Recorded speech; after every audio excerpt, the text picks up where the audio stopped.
Wow, that was an intense gaming session. I'm looking for someone that can beat me in that Call of Duty. Welcome to my first impressions video for the Pova 5G. If you've not seen my video on the unboxing, you could just check somewhere up here. I'll put the link so that you can see that video and you see what comes in the box.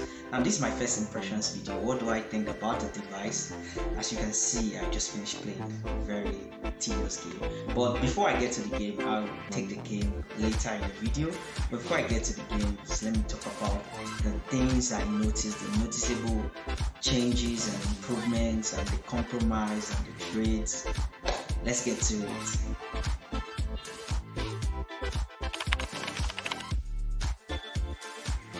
So, the very first thing I did was to drain the battery. I wanted to see how long it would take from 0 to 100. So when I gained the battery, it got to 30% at 37 minutes, 50% at 1 hour, 70% at 1 hour 26 minutes, 90% at 1 hour 58 minutes, 100% at 2 hours 48 minutes. Well, due to the fact that I was checking it at intervals, that might affect the timing, so it might just be a little bit plus or minus. But to get to full charge, that was 2 hours 48 minutes. That was long, and I attribute that to the fact that it's a 6000 mAh battery with 18 watt charge. If it was the common that comes with the 33 watt charge, I'm sure it would have been faster. But come to think of it, you are getting a 6000 mAh battery, so you should expect a longer time to charge. Well, that's that about the charging speed. So moving on to noticeable changes and differences.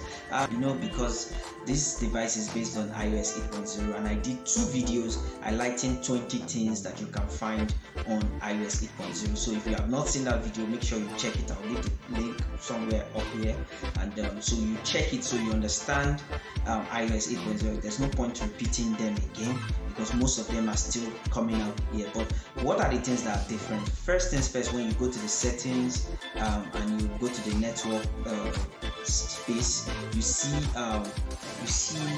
Wi-Fi bands. When you connect to a Wi-Fi band, you see the band. There are 2 bands. There's 2.4 and there's 5.0. So you see whichever band. The 5.0 is a shorter wavelength, but it's faster. But the 2.4 is a longer wavelength and it's shorter. It's slower. So whichever one your phone is connected to, you see it's labeled at the top. Then you also see if it is a 3G, 4G or 5G network. I'm attributing that to the fact that the phone is a 5G phone, so they wanted something that will make it standard. So that little attention to detail is something that is worth mentioning. Then we also have the smart 5G settings, where in case 5G is not yet everywhere, and even in Africa here, I don't know where you can see 5G yet. So in case you can't get a 5G, it will just automatically switch to 4G or 3G or 2G depending on what reception your phone can get. So I think this will help to save the battery, so I don't just keep running on 5G battery, because I know 5G is going to take a lot of battery juice. So moving on to the camera, the phone is not so much of a camera centric device, so I really didn't put so much effort in taking camera samples.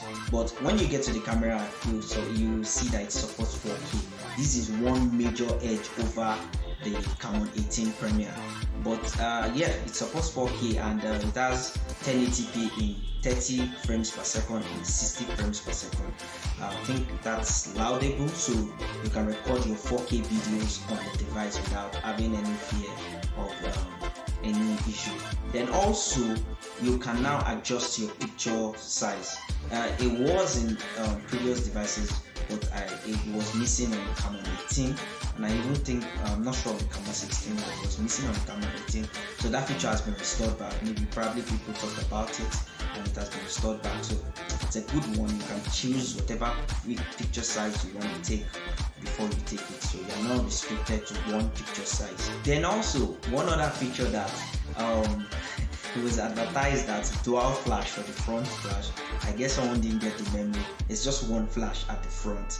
not two, but the back still remains the quad flash. So when you are using the device, don't think maybe one flash is bad. It's just one flash at the front and 2 and 4 at the back. So upon checking through the settings also, I found under the display settings there's this feature that allows keep screen on, and this feature is something that I think techno users have talked about, especially those that use their phones to read PDFs, to read notes, students most especially. Now your device can always be on, so you don't need to worry about tapping on the screen to keep the screen on. You could just tap on keep screen on and it will be on as long as you want. I think this is something that might look minute, but it's really a pinpoint, especially for students who like to use their phone to read files and books and whatever. So keep screen on is a new feature that's been introduced on the Pova 5G. Talking about the screen, one of the things I didn't like about the device is that it's an IPS screen, an IPS LED screen, so you don't get that AMOLED screen. I think these are part of the trade-off to bring the price down, so that you don't have something so expensive for 5G. So you'll have to make do with that. So still talking about the screen, I went to YouTube to try to see what's the highest format of videos that the screen can view, and I found out that you could still view 4K videos even though the screen is an IPS screen, and so you can still view 4K videos, so you're still good to go. So as regards YouTube videos, no trade-off, you get quality. Now to the part that everybody has been waiting for, which is the gaming experience. So one of the very first things I did was to download one of the most popular games, and that's the Call of Duty. That game helps you to realize what strengths of your gaming and what still needs to be worked on. So after downloading the game, I played it and I checked the graphics in the settings, and to my dismay, I saw that the highest you could get for graphics was medium. I'm quite shocked. Like, Techno Mobile is telling you that it's a gaming device, and you're checking the graphics settings and you're seeing medium. That's not so good. However, in the frame rates per second, they made up for that, and it went from not just very high to max. So you'll get a trade-off there once again.